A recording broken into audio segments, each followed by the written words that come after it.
Bende Mataram. Audiobook, novel silat. Cerita, Hapraktikto. Bab 99. Sebaliknya Suropati yang belum reda hawa marahnya terus saja berkata, "Hai, kau bilang, aku kau harapkan mampir ke rumahmu?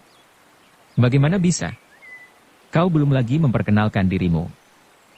Mendengar suara Suropati yang masih bernada galak, kembali watak Fatimah yang angin-anginan menyahut. "Kau mengaku adik seperguruan anak angkat Pangeran Bumi Gede.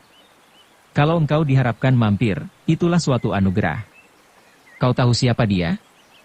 Dialah tunangan Pangeran Ontowiryo lawan besar majikanmu." Suropati kaget bercampur heran, ia jadi bersangsi. Pikirnya, masakan dia tunangan Pangeran Ontowiryo? Kalau benar, apa sebab sampai keluyuran di sini seorang diri?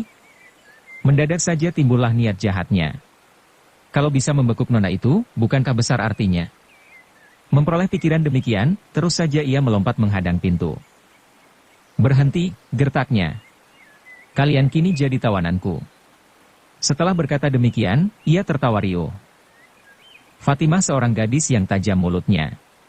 Barangkali memiliki ketajaman otak pula. Hanya sayang, ia belum berpengalaman dalam kehidupan petualangan.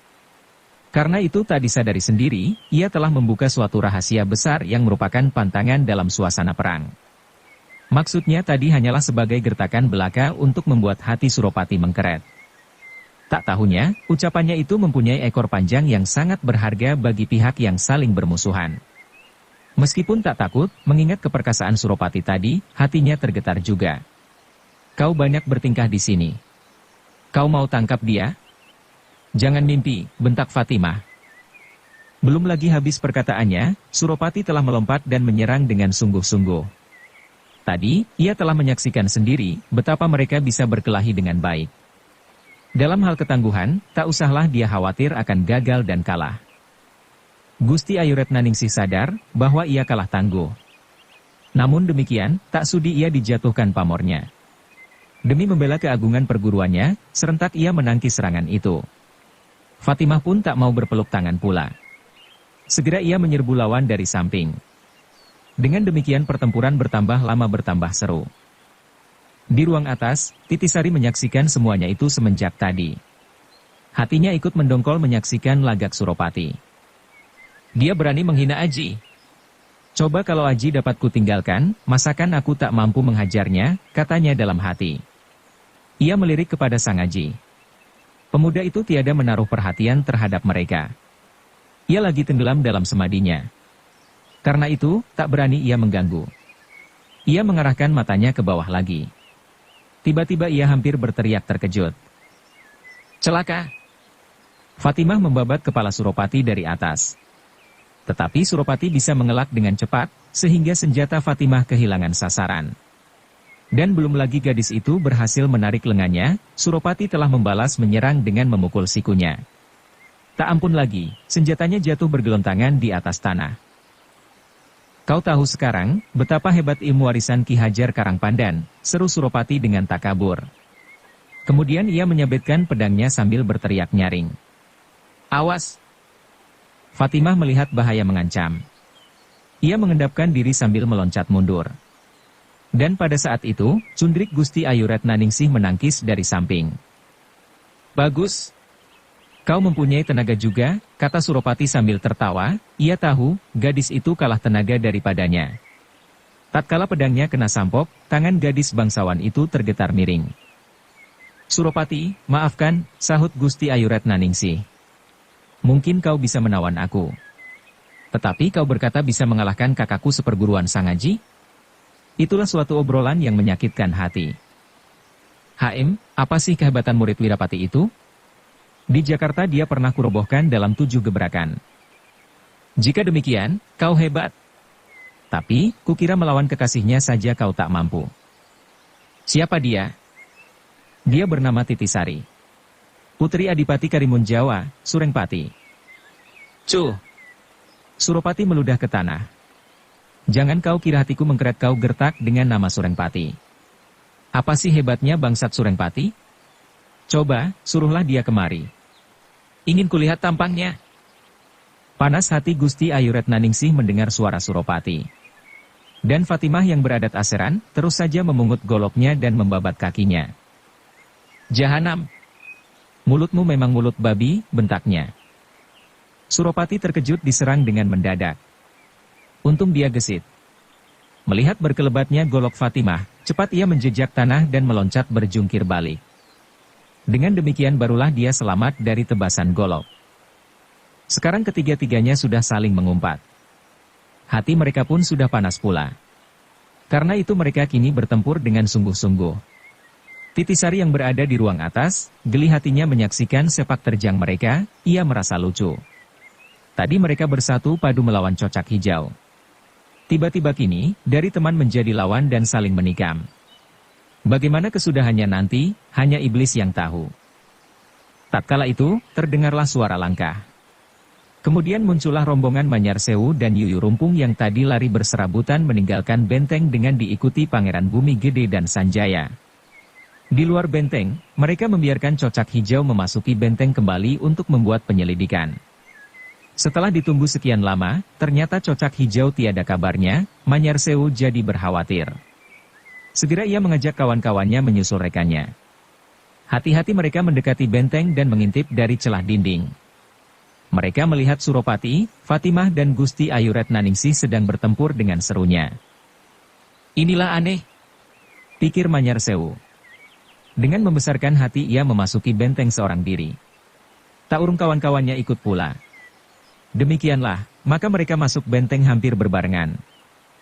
Suropati, Fatimah dan Gusti Ayu Retnaningsih terkejut melihat datangnya mereka. Dengan sendirinya, mereka bertiga berhenti berkelahi. Seperti berjanji, mereka melompat mundur. Tetapi belum lagi mereka mundur beberapa langkah, Manyarsewu telah menyambar dengan kecepatan luar biasa. Sedangkan Yuyu Rumpung dan pendekar-pendekar lainnya dengan serentak menolong Cocak Hijau yang terikat erat seperti seekor itik. Dengan tertatih-tatih, Cocak Hijau segera berdiri. Napasnya sesak, karena mulut, telinga dan hidungnya disumbat demikian rupa. Setelah ia terbebas, terus saja ia menyerang Fatimah dan Gusti Ayu Retnaningsih dengan berbareng. Pendekar itu mendongkol hatinya, karena ia kena telikung. Mukanya sampai merah membara. Karena itu serangannya hebat luar biasa. Melihat serangan itu, Fatimah meloncat menghindari. Manyarsewu yang sedang merabu Suropati, buru-buru mencegah. Tahan. Kita tangkap saja mereka hidup-hidup. Biarlah mereka berbicara. Cocak Hijau tak mendengar seruan rekannya, karena telinganya masih tersumbat. Dengan mata menyala-nyala ia mengejar Fatimah yang lari berputaran, sedangkan Gusti Ayu Retnaningsih mencoba merintangi dari samping. Karena merasa kena rintangan Gusti Ayu Retnaningsih, Cocak Hijau mengalihkan murkanya kepada gadis bangsawan ini. Tanpa segan-segan lagi, tangannya terus menyambar pergelangan Gusti Ayu Retnaningsih dan diputar ke belakang punggung. Tak ampun lagi, Gusti Ayu Retnaningsih habis tenaganya, ia mati kutu. Kau bilanglah, aku tak becus mencekuk tampangmu, damprat Cocak Hijau. Pada saat itu Fatimah berada di luar garis. Melihat Gusti Ayu Retnaningsih dalam bahaya, tanpa peduli keselamatan diri terus melompat menyerang. Manyarsewu yang sudah berhasil merobohkan Suropati buru-buru menghadang dan memotong serangan itu. Dengan gampang ia dapat menyambar pergelangan tangan Fatimah dan diterkam kencang-kencang. Berdebah, makinya galak. Hayo bilang, siapa yang menjadi hantu? Baru saja Manyarsewu menutup mulutnya, tiba-tiba terdengar daun pintu berkerenyit. Sekalian yang berada di dalam benteng menoleh. Tetapi mereka tak melihat sesuatu. Mau tak mau hati mereka kebat-kebit juga. Fatimah cerdik. Saat itu dipergunakannya dengan baik. Dengan mengerahkan tenaga, ia berhasil merenggutkan diri dari terkaman Manyarsewu yang agak kendor karena terpengaruh suara gerit daun pintu. Kemudian melompat mundur dan berlindung di belakang tiang. Hai iblis! Kau mau lari kemana? Mendadak saja Cocak Hijau itu menggerung. Dalam hatinya memang dia amat mendongkol terhadap gadis itu. Sedangkan terhadap Gusti Ayu Retnaningsih sebenarnya jatuh nomor 2. Itulah sebabnya, tanpa memedulikan Gusti Ayu Retnaningsih lagi, lantas saja ia melompat mengejar. Fatimah tahu, ia bukan lawan Cocak Hijau. Namun hatinya tak gentar. Dengan mengibaskan tangan, ia memukul balik serangan Cocak Hijau. Kemudian dengan pukulan aneh ia membalas menggaplok pipi Cocak Hijau. Inilah jurus darurat ajaran Suryaningrat yang dipetik dari ilmu Mayangga Seta. Tentu saja Cocak Hijau kaget bercampur heran. Pipinya pun terasa nyeri. Iblis! Kau berlagak tolol, ia memaki. Lalu dia menyerang dengan dua tangan berbareng. Hahaha, lihat! Kepalanya gundul, tiba-tiba Fatimah tertawa riuh sambil menuding Yuyu Rumpung. Mau tak mau Cocak Hijau menoleh. Ia mengira terjadi suatu peristiwa di luar pengamatan. Tatkala melihat gundul Yuyu Rumpung yang licin polos bekas kena hajaran hantu semalam, ia kembali mengarah kepada Fatimah. Tetapi tepat pada saat itu, kaki Fatimah melayang dan singgah di paha kanannya. Meskipun tak sampai terjungkal, tak urung tubuhnya tergoncang juga. Benar-benar kau iblis keparat? Kembali ia memaki untuk kesekian kalinya. Dengan menggerung ia menerkam. Fatimah menangkis, dengan cepat. Ia berhasil menangkis, tetapi kalah tenaga. Tubuhnya berputar terkisar dari tempatnya. Merasa akan menghadapi bahaya, cepat ia menjejak tanah hendak mendaki tangga. Cocak Hijau adalah seorang pendekar bukan sembarangan. Gerak-geriknya gesit dan sudah berpengalaman. Dengan tiba-tiba saja, tubuhnya terbang dan menghadang tepat di bawah kaki tangga. Sikutnya digerakkan, maka hidung Fatimah kena terbentur. Darahnya lantas saja mengucur. Dasar wataknya angin-anginan, tanpa berpikir panjang lagi ia berteriak tinggi. Anak Surengpati! Turunlah! Tolong! Tolong! Titisari terkejut mendengar seruannya. Celaka! Kalau dia tidak kubunuh dahulu, bisa membahayakan Sangaji. Buat Titisari, Sangaji adalah segala-galanya. Untuk kepentingan Sangaji, ia mau berkorban. Untuk kepentingan Sangaji, ia berani menempuh bahaya macam apapun jua. Karena itu, tak peduli siapa saja yang sekiranya akan merugikan kekasihnya, mau ia membunuhnya tanpa mempertimbangkan segala akibatnya. Wataknya pun tak kurang anehnya daripada Fatimah. Apa yang dipikirkan, lantas saja dikerjakan. Segera ia menghunus belatinya dan siap akan disambitkan dari celah dinding. Tetapi belum lagi ia bergerak, sekonyong-konyong ia mendengar suara. Haim. Itulah suatu suara yang dikenalnya semenjak kanak-kanak. Ah! Ayah datang, serunya dalam hati. Dengan berdebar-debar ia mengintip dari celah dinding. Ajalnya Sang Dewa Resi. Benar-benar Adipati Surengpati muncul di dalam benteng dengan jubahnya abu-abu. Seperti biasa, wajahnya mengenakan topeng mayat yang terbuat dari kulit manusia. Dia berdiri tegak di ambang pintu bagai dewa Yama hendak menyebarkan maut. Tiada seorang pun yang mengetahui kapan dia tiba. Dan tiada seorang pun yang mendengar gerak langkahnya. Ia muncul dengan tiba-tiba seolah-olah memiliki ilmu siluman. Meskipun topengnya tak bertaring, tetapi hebat perbawanya. Pandangnya beku dan menyayat hati. Ia tegak bagaikan patung, sehingga tak seorang pun berani mengadu pandang. Nona, kau siapa memanggil-manggil anak Surengpati untuk minta pertolongan, katanya kepada Fatimah. Ia harus mendengar gadis ini menyebut-nyebut namanya. Agaknya gadis itu pernah mengenal anaknya. Seperti diketahui, Gagak Seta meninggalkan benteng untuk mencoba memanggilnya. Tetapi mencari di mana Adipati Surengpati berada samalah sukarnya dengan menjaring angin. Tetapi Gagak Seta kenal akan tabiat dan sepak terjang rekannya itu. Segera ia menggurat tulisan sandi pada suatu tempat tertentu, kemudian meneruskan perjalanan menyeberangi Laut Jawa hendak mendarat di Karimun Jawa. Pada saat itu, Adipati Surengpati belum bermaksud pulang ke pulaunya. Ia mempunyai kebiasaan lewat di tempat-tempat tertentu yang biasa disinggahi manakala sedang mengadakan perjalanan. Maka dengan demikian, ia bisa membaca pesan Gagak Seta. Terus saja ia mencari benteng kuno yang disebutkan, ia datang, sewaktu Cocak Hijau merabu Suropati, Fatimah dan Gusti Ayu Retnaningsih. Ia menyaksikan pula, betapa muda-mudi itu saling bertengkar dan akhirnya mengadu kepandaian. Dan apabila mereka bertiga berada dalam bahaya menghadapi pendekar-pendekar undangan Pangeran Bumi Gede, terus saja ia muncul dan berdiri tegak di ambang pintu. Fatimah heran melihat tibanya Adipati Surengpati. Ia belum pernah berjumpa atau mengenal nama besarnya. Karena itu tak segera ia menjawab. Maklumlah, hatinya penuh curiga. Meskipun ia melihat para pendekar terkejut juga melihat kedatangannya, siapa tahu dia justru pemimpinnya.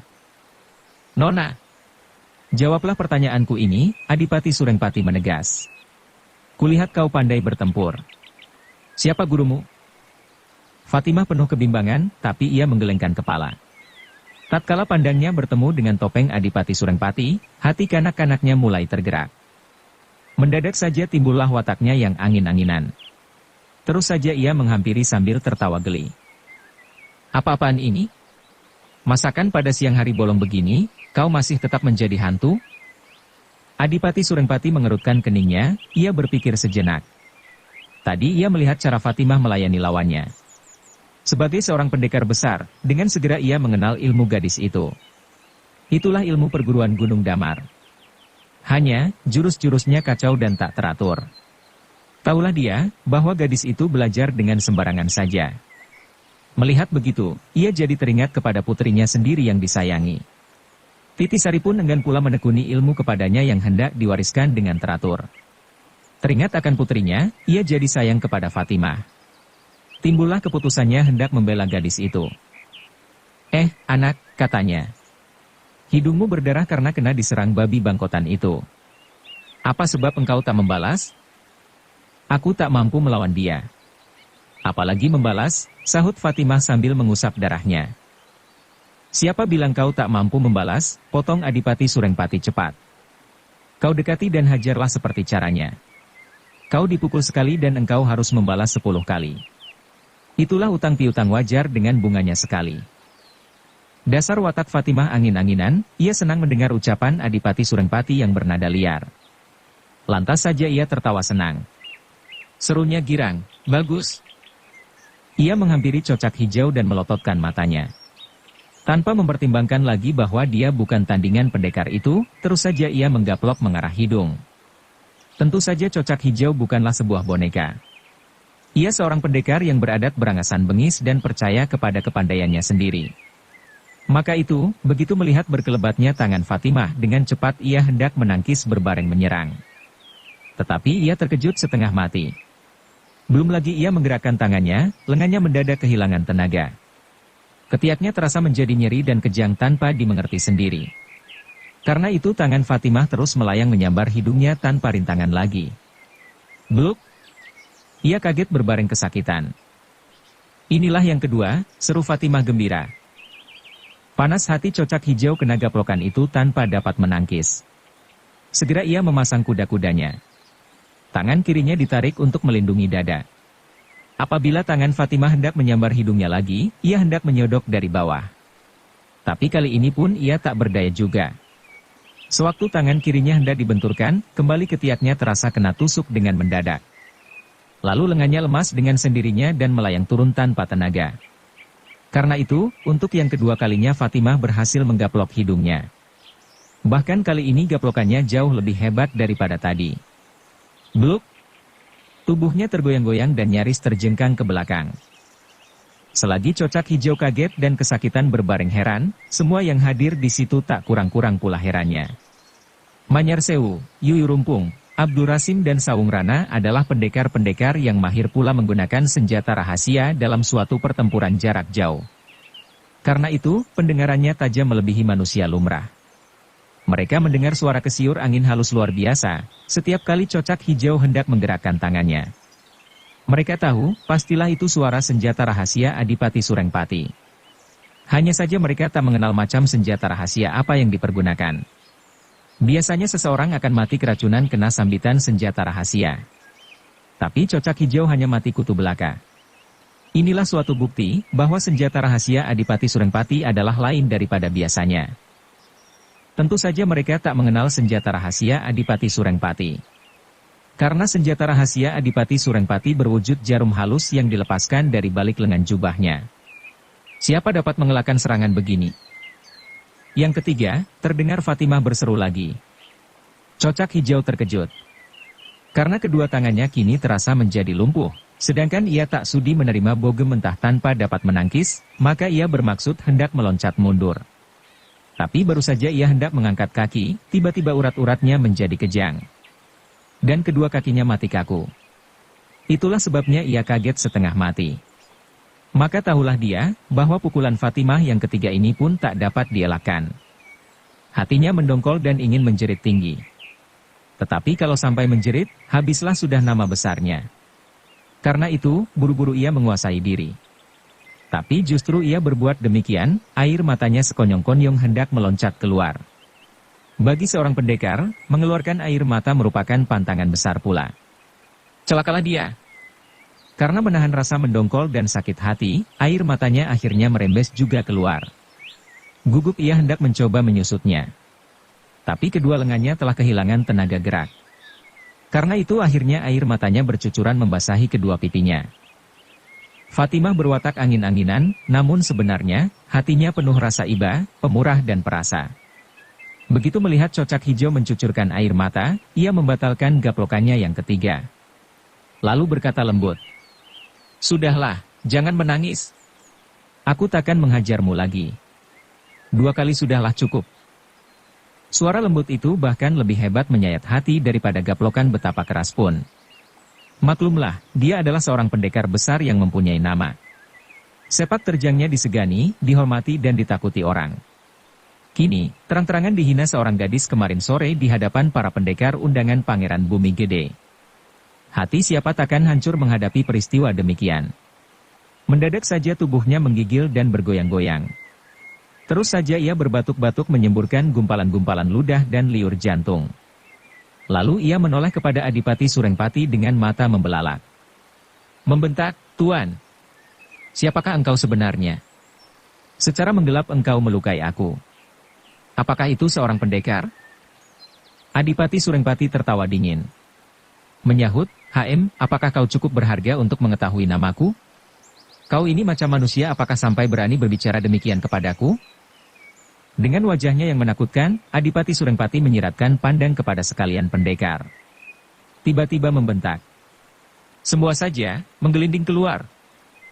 Mereka tadi mendengar belaka percakapan antara Adipati Surengpati dan Fatimah. Karena itu, meskipun Adipati Surengpati tak sudi memperkenalkan namanya, mereka semua tahu siapa dia sebenarnya. Mereka semua tahu dan kenal sepak terjang Adipati Surengpati yang bengis kejam dan tak mengenal ampun. Itulah sebabnya, walaupun perintah itu mengejutkan tetapi hati mereka lega juga. Maklumlah, untuk mengangkat kaki dengan diam-diam, mereka merasa malu. Sebaliknya hendak melawan apakah bekalnya? Karena itu, semenjak tadi mereka bersikap diam. Kini mendengar perintah terang-terangan agar meninggalkan benteng. Ini berarti bahwa Adipati Surengpati mengampuni mereka. Apakah ini bukan suatu anugerah? Yuyu Rumpung pernah merasakan hukuman gagak seta. Dengan sendirinya ia kenal pula siapakah Adipati Surengpati. Terhadap mereka berdua, hatinya yang biasanya sebesar bongkahan batu mendadak saja mengkeret menjadi sekecil biji asam. Dialah yang bergerak paling dulu hendak cepat-cepat meninggalkan benteng.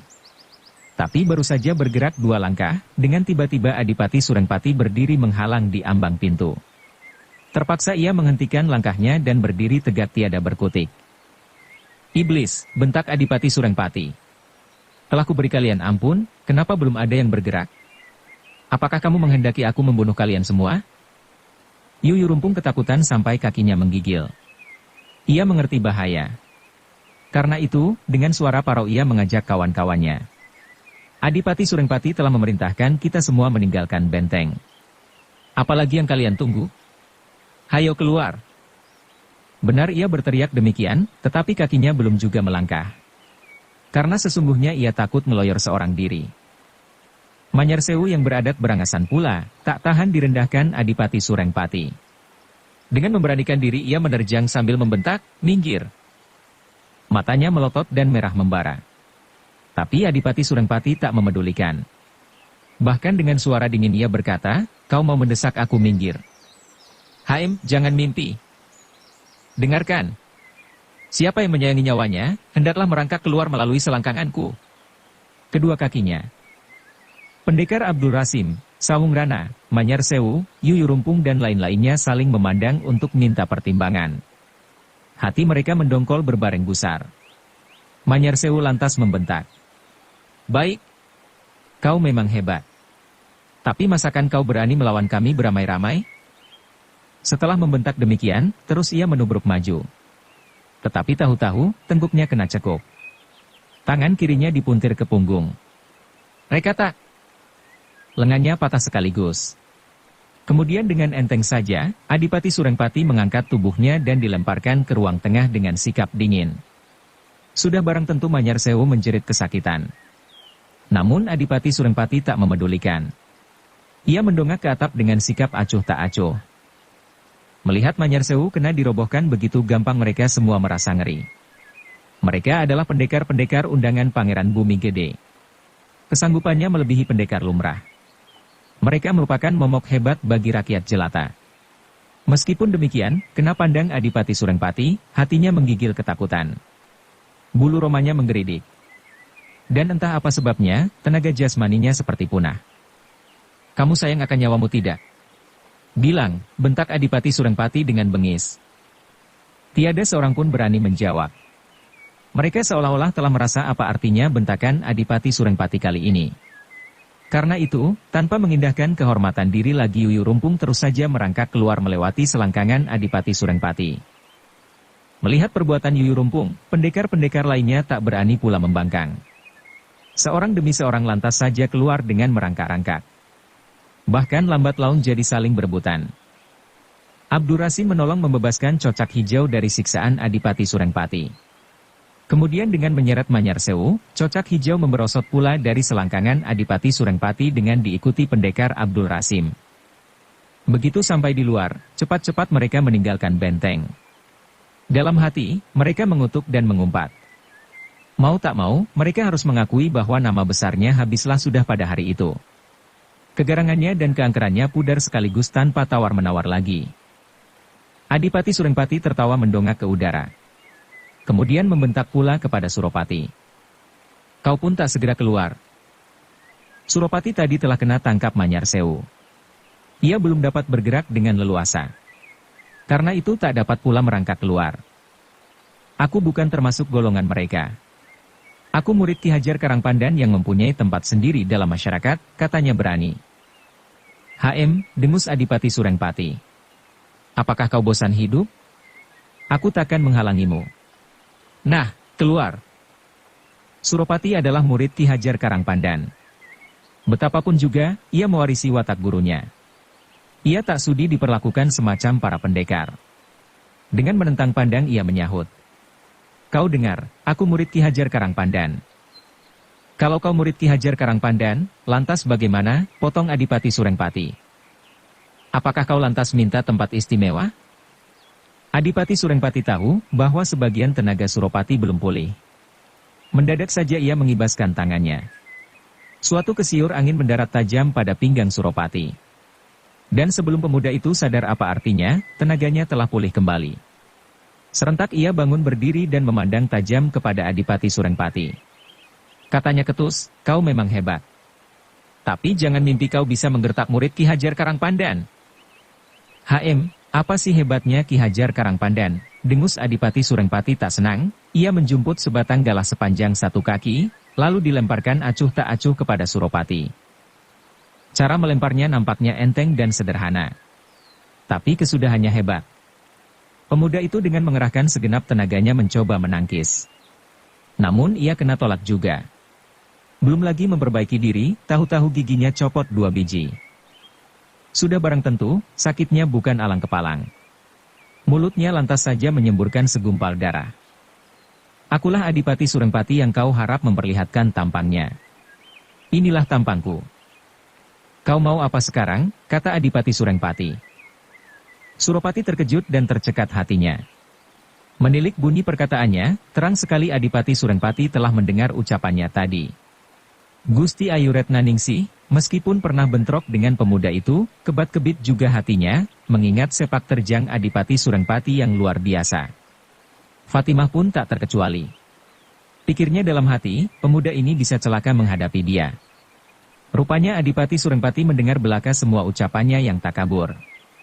Entah hukuman apa yang bakal dijatuhkan. Bersambung ke bab 100. Dukung kami dengan subscribe, follow, like, komen dan share. Terima kasih.